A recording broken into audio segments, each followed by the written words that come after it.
Rita, Sue and Bob too. A film set in Britain's anus. If countries had buttholes, Bradford would be ours. I'm just messing. To be fair, it's a place full of good people. Family orientated, animal loving, good wholesome people. Warning, this film is mucky. So we have Rita and we have Sue, two OG chavs on the bones of their arses. The girls are looking for a little action wherever they can find it. If it includes cigarettes and shagging, then even better. Remember, this is Thatcher's Britain, a time when it was mandatory to have a shit haircut. So there's Rita and Sue, and you guessed it, Bob too. For clarity, Bob 2 means also Bob. It's not Bob II like it's Charles II. He ain't royalty or from the upper echelons of British society. He's a pervy borderline nonce from Yorkshire. Can either of you two put a J-Rex on? Albeit his accent is very similar to that of King Charles. Can either of you two put a J-Rex on? Bob has a bit of cash in his pocket and lives in a detached house down the road from the girls. I thought it was only a semi at first, but after closer inspection it stands without the support of a neighbouring wall. Rita and Sue are his babysitters and they love it. They get paid cash in hand and get to watch TV on the big screen. Bob's missus, Michelle, pays them at the end of the night and asks Bob to take the girls home. Bob tips them an extra £2 for ciggies. His Miami Vice suit has him thinking he's all that, and a bag of chips. Are you two courting yet?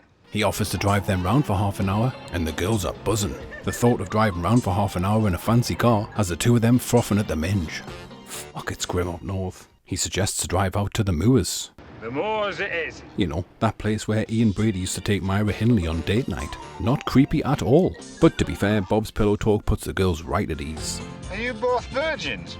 Yeah, we both are. No, they're not. I don't know where he's taking them, but he's definitely been there before. Can either of you two put a J-Rex on? Classy. I think he means a rubber Johnny. That's right. Less classy. The girls play coy that they don't know what an erection is. We are but innocent ladies. Do you know what an hard-on is? Yeah. This guy's packing Durex gold. He knows how to make a girl feel special. Shoots his muck, you'd say. Nobody ever told you that. The subtext of this encounter is as blunt as Rita's bangs, but it's the reclining seats that are the clincher. Bob decides to shoot his muck in Sue first, and Rita's a real Debbie Downer about it. How long will you be? Bob makes her stand outside the car until it's her turn. They do swapsies, and now it's Rita's turn. Bob blows his beans way too quickly for secondsies. Firstsies fair play, but secondsies? Is that all she's getting? I thought I were great. Sue goes home and her daddy's straight in with, "Where you been, mucky bitch?" "I been babysitting." "She's been babysitting, daft sod." How do you know she hasn't? 'Cause there's no open, that's how. Daddy finally goes off to bed and Mammy be like, "Where you been, mucky bitch?"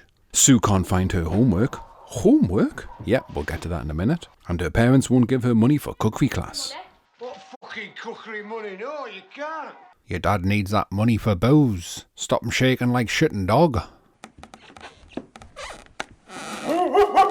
Sue gets a job at a taxi rank, and these two bet a fiver on who can bet her first. This girl's getting offers left, right and centre. Why? The chav train's out on the roam, boshing whiskey. Sorry, that's not right. They're not off on a night out on the town. They're off to school. They're 16 and still at school. Who boshes whiskey before double PE? Oh, hello. Obviously they're playing tennis, and obviously Bob rocks up to watch. He is literally just standing leering at the girls in their little tennis skirts. The teacher clearly doesn't give a shit, even though Bob is clearly sporting a brown leather nonce jacket. That jacket's so noncy Jimmy Savile once borrowed it for church. Rita and Sue hatch a cunning plan. Let's pretend to go bog and then run off and shag Bob. Solid plan. Rita goes first so that it doesn't look suspicious. Bob signs the internationally recognised "Let's be having you both." Rita's gone, so Sue makes her move, but her teacher cockblocks her like only a teacher could. Rita's already at the loo, Sue. Oh, let me go toilet, miss, please. You can go when she comes back. Sue just got mugged right off. Bob be like, meh, one pasty's better than none. Bob takes Rita in her school uniform to an open show house owned by his mate for some "How's your father?" Rita, being classy and all that, decides that she won't do it with the curtains open. Pull the curtains on then so nobody can see us. We could, get under the bedclothes. Get under the bedclothes. Bed clothes. This film is mental. Bob's missus finds the Durex gold in his pocket and confronts him. "Me and lads were blowing them up in pub for laugh." Which is a solid comeback, because it's totally plausible for lads in pubs to be dickheads. She asks if it's Rita or Sue. "I don't shag scrubbers." She tells Bob that he's sex mad, and Bob be like, When we have sex, it feels like shagging a bag of spuds. what a perfect time for Rita and Sue to rock up and babysit. Bob tells them that Michelle is sus and to keep stum. Michelle tells the girls that she suspects that Bob is having an affair with the old babysitter. He's done it before. The girls be like, "What a dirty cheater. How could someone cheat on someone with such fancy undergarments?" I don't want Bob to leave me. I love him too much. He'd never leave me. Or if he did, he'd be back in a couple of days.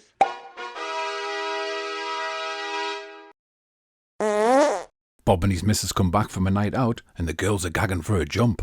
Are we going to have a jump tonight then, or what?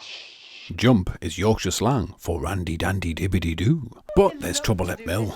While some trivial marriage dispute unfolds, Rita and Sue try their best not to piss themselves laughing, but more fool them. Bob is now in the doghouse. Make your own f***ing tea. So no jump tonight for these two.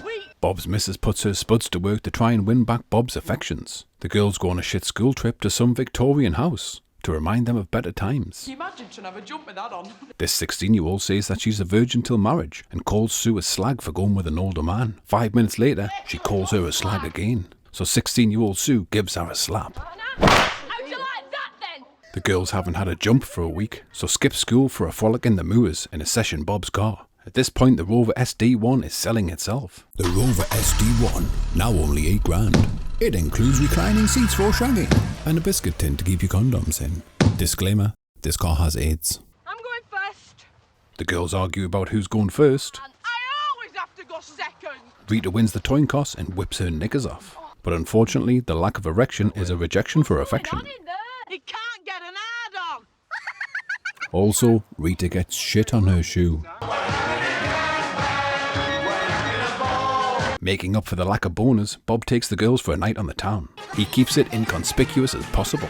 Michelle's gobshite mate, Fat Mavis, sees them, and it makes her week, month and year.